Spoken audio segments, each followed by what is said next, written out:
শরীরের ভেতরে চুপি চুপি শুরু হয় এক অদৃশ্য লড়াই, যার সংকেত প্রথমে ধরা পড়ে না। নিজের অজান্তেই লুকিয়ে থাকে ক্লান্তি, তৃষ্ণা আর অজানা এক শূন্যতা। সময় মতো না চিনলে ধীরে ধীরে ছড়িয়ে পড়ে জটিলতার জাল, তারপর স্পর্শ করে আপনার চোখ, কিডনি এবং হার্ট সহ আরো অনেক কিছু। কিন্তু প্রশ্ন একটাই, এই নীরব শত্রুকে কি আমরা সত্যিই চিনতে পারি? এমন একটি রোগ, যদি আমরা বলি এটি একটি কুকুর, যদি কুকুরটা পাগলা হয়ে যায় তাহলে আপনাকে কামড়াবে, আপনি জ্বর আতঙ্কে মারা যাবেন।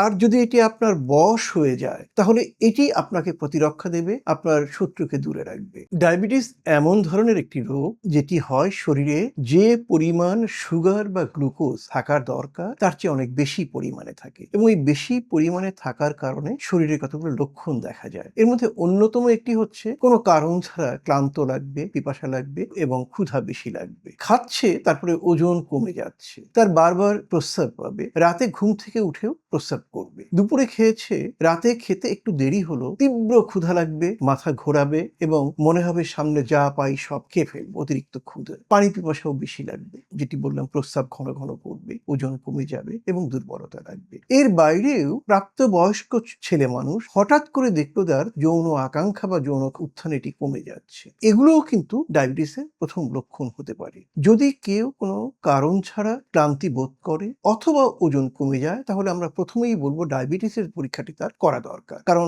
ডায়াবেটিস অনুমান করা গেলেও কেবলমাত্র রক্ত এবং প্রস্রাব পরীক্ষার মধ্য দিয়ে এটি শতভাগ নিশ্চিত হওয়া যায়, এবং নিশ্চিত হলে যদি একজন মানুষ চিকিৎসকের পরামর্শ অনুযায়ী খাদ্য, জীবনযাপন পদ্ধতি এবং ওষুধ, এই তিনটি সহযোগে অথবা তিনটির যে কোনো একটি বা দুটির সহযোগে ডায়াবেটিসকে নিয়ন্ত্রণ করে, তাহলে সে পূর্ণ দৈর্ঘ্য জীবন অর্থাৎ স্বাভাবিক জীবন যাপন করতে পারবে, তার কোনো অসুবিধা হবে না। অতএব ডায়াবেটিস এমন একটি রোগ, যদি আমরা বলি এটি একটি কুকুর, যদি কুকুরটা পাগলা হয়ে যায় তাহলে আপনাকে কামড়াবে, আপনি জ্বর আতঙ্কে মারা যাবেন। আর যদি এটি আপনার বশ হয়ে যায় তাহলে এটি আপনাকে প্রতিরক্ষা দেবে, আপনার শত্রুকে দূরে রাখবে। অতএব ডায়াবেটিসকে নিয়ন্ত্রণ করুন, বশে রাখুন, এবং এর জন্য তিনটি প্রধান স্তর। একটা হচ্ছে খাদ্য নিয়ন্ত্রণ, যেভাবে খাওয়া দরকার ডায়াবেটিস রোগীর জন্য বলা হয় সেভাবে আপনাকে খেতে হবে। যেমন চিনি এবং গুড়ের তৈরি খাবার কম খাবেন, চাল এবং গমের তৈরি খাবারের পরিমাণটা কমাবেন, শাকসবজি বেশি খাবেন,